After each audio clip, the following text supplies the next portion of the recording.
Hey everybody, and welcome to Real Person Reviews. I'm Sam, and I'm a real person. And today I want to talk to you about The Legend of Zelda, Twilight Princess, for the Nintendo Wii. So, Twilight Princess is another Zelda game. You know the spiel already about Zelda games. You've heard about them, I've told you about them, you get it. So, what's worth talking about for Twilight Princess, a game that does a lot of the stuff that other Zelda games do? Well, one of the things is that it actually looks kind of nice for a Zelda game. I mean, I guess in a few years it'll probably look kind of, obsolete and old with its, dated graphics and everything, I guess. But as far as a Zelda game, a lot of the visuals and the tone of the game are actually pretty serious and they're kind of dark, which is kind of an interesting change, since usually Zelda's a lot of lighthearted things and, only a bit of seriousness here and there. And I feel like this was probably the darkest Zelda game as far as, I guess maybe not necessarily darkest, but the most serious Zelda game that has come out. And honestly, the reason you're not seeing any gameplay footage is because my Wii broke, so I can't really replay it and show you footage right now. And I haven't played it for a year or two, I think. So I guess my opinions aren't going to be necessarily the best, but I have played through the game and I really wanted to talk about it, because it is a really great Zelda game. I mean, okay, just a lot of the items in this game, there are some new ones, and there's a lot of cool scenic items. There's stuff you can get where it'll allow you to do things that look very cinematic, that look very fun, and it's very pleasing to see your character doing these things with these items. And there's a lot of cool, reimagined enemy designs where you know these enemies, but they've been designed in this more serious and dark and kind of creepy way. There are also a lot of new creatures you've never even seen before. And there's this whole thing with the Twilight world. You see, the idea, as far as I remember from the story stuff that I do remember, is basically that you are stuck trying to help Midna, this weird creature that you find when you're locked up in a jail cell after you've been transformed into a wolf. Yeah, you heard that, right? That's what happened. And basically you're trying to help each other, because Midna can help you turn back into a human, and you can help Midna, fight off a lot of these creatures and, try to get back to her home where she belongs. And that's basically the main story, is you're trying to help Midna get back to her home, and she's trying to help you become human again.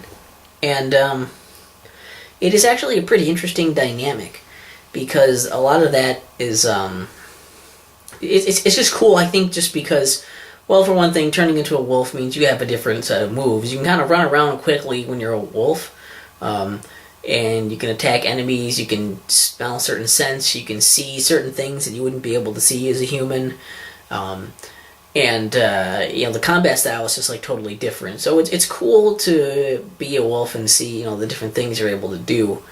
And you generally will have to be a wolf when you're in the Twilight realm and a human when you're in the normal realm. That's typically how it works for most of the game. Although later on you can switch between them, so it does add a little bit more to things with puzzles and problem solving and different kinds of combat. Because only human Link can use all of the cool items that you get. And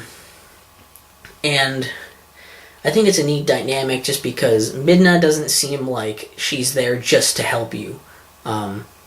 Navi, for instance, seems like Navi was basically designed to know everything and just to tell you everything. And the only reason that Navi really exists is to do those things. Whereas I feel like Midna just feels like an actual character. Midna feels like this is someone that is helping you, and you are helping her, and you're not, necessarily sure if you can trust her or not, but you kind of have to. And you're very important to each other. It doesn't feel like one of you is much more important than the other. It doesn't really feel like one of you is necessarily smarter than the other. It feels like a very equal ground and a very solid, relationship there. of working together, and I think the equality there. I think it's really, really interesting how that works, and how you kind of grow attached to Midna as you find out more about her and what's going on with the story that I don't really want to spoil. And I guess I just thought that was a really cool mechanic to actually have someone that's helping you out that isn't just there simply for helping you out, that isn't just designed to be your guide. And I think that's nice. A lot of the stuff in here, though, of course, is really just, for the most part, better versions of stuff that was introduced back in Ocarina of Time. You've got, there's sword play, and you've got all these different items you can use, but there's a lot, there's some more uses for them, and there's a lot more depth in how you can use them. And there's, mini games, there's temples with bosses, there are cool environments, there are some big, expansive places for you to go to that are actually really cool to look at. And there's a whole thing with, you have to collect bugs that are scattered throughout the world. You have to find, of course, you still got to find secrets, finding, pieces of heart and everything.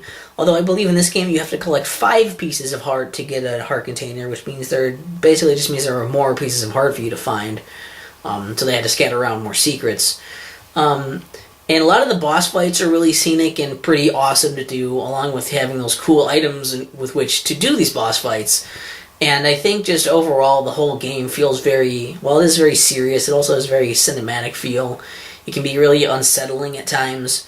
And I think that, it just, overall, it kind of came together as basically a really polished version of Ocarina of Time. Even though it does some different things than that, obviously. It comes together as basically the evolution of that. They kind of almost perfected it, I guess. They almost perfected what they were trying to do with Ocarina of Time. And I think it came off really, really well. But as awesome as it is just as solid and just great as that is and that sounds, there are some problems with the game that I think are maybe overlooked sometimes. I don't know, and some of these are opinion. For one thing, as much as it's cool to have a more serious tone for a Zelda game instead of being quite as goofy and cartoony, not that all the Zelda games are really goofy, but they kind of are. Some of them, they usually have a little bit of weird humor going on, and goofiness, strangeness. But here, a lot of it feels more depressing and serious. And I guess I don't really appreciate that as much just because it feels like some of the life has been taken out of the game. I also think that visually, while some of the places are pretty cool to look at, a lot of it is kind of, okay, it's darker, it's dirty, it's kind of gross. A lot of it does look just kind of I get it, it's all serious, and it's a new game, it's modern, and I didn't really care for it as much. I didn't think it was as vibrant or as lively as, other versions of Zelda worlds, I guess. So it's interesting, it's interesting, but I didn't personally care for it that much. Also, being able to turn into a wolf, I didn't care for that much, just because I don't feel like there was enough stuff for you to do as the wolf. I feel like that just kind of felt like, anytime I was the wolf, I felt like I just want to be the human again so I can do cool stuff. Some of the stuff you can do as a wolf is cool, but most of it isn't. Most of it's just I can't do much. I don't get to use a bunch of my awesome new items that I have. Let me just be human again. And I guess that's kind of part of the design, I think. Maybe that's supposed to be the experience you have of I don't want to be this wolf thing. I want to be me. But I don't particularly care for being the wolf anyway, so I don't know if that's necessarily good or bad. I guess that's up to you to decide what you value more there. I think one of the biggest things that we have to talk about with Twilight Princess, though, is the controls. Because on the Wii, there are motion controls. But these motion controls kind of just, devolve into the standard stereotype of what people call point and waggle. Where you point at the screen to aim things like, your bow, for instance. And then it's nice for aiming that. It's simple. It makes sense to point the remote at the screen to aim your bow and shoot it. That's fine. And then to swing your sword, you just wiggle your Wiimote. And to use your shield, you just kind of wiggle the nunchuck.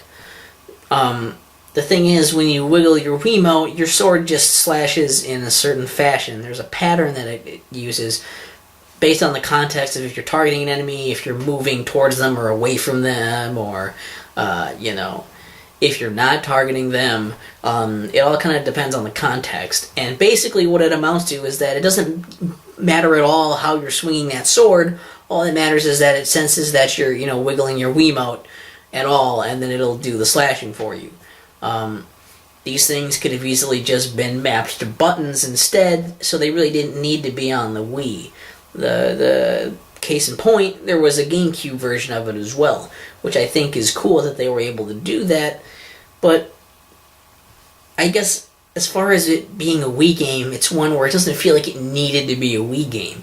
And I think a lot of people liked it, that it wasn't an overbearing thing. It wasn't really a big implementation of those, motion controls. And I think that's why a lot of people still gave this game a chance and kept playing it, is because it wasn't quite as cumbersome as maybe having full motion controls. But I still don't think it was very good in the sense that this was a Wii game, and this was supposed to be pushing, how cool the Wii is. And it didn't really sell me on it at all. So, I mean, it was a cool game. It was an awesome game. And, having to get it on the Wii, if that's where you're going to get it, fine. It's just I don't think the controls worked that well. I said they worked fine. I guess I don't think it didn't need to be a Wii game with those controls. And they should definitely gone more all out with it. It definitely wasn't the kind of Zelda experience I was expecting to get on the Wii. Overall, though, I have to say that Twilight Princess is pretty awesome. I'm sorry if I messed up the name while I was talking about so many Zelda games lately. But it's awesome, it's great. If you like Ocarina of Time, you'll probably like this. It does a lot of Zelda-y stuff, especially the 3D Zelda stuff, just in a much more polished and, let's face it, better way.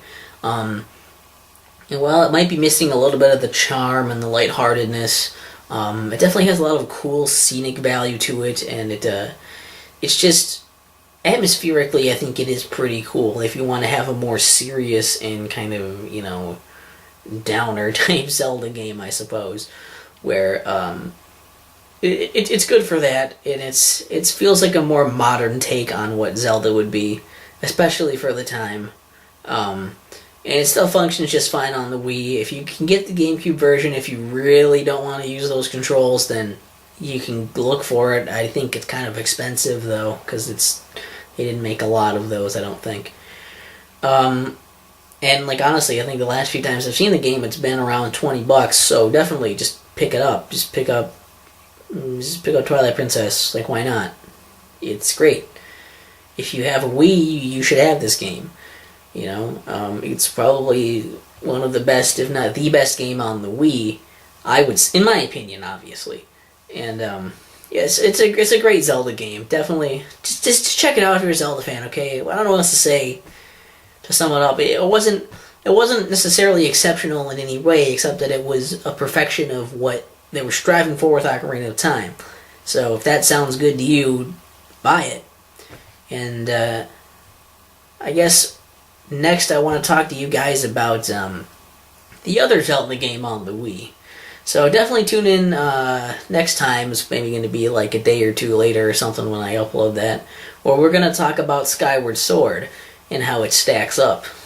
So that should be interesting for you guys. Leave whatever the fuck you want in the comments on this one. I don't even care. Man, I don't give a shit. And I will see you for the rest of Zelda Month.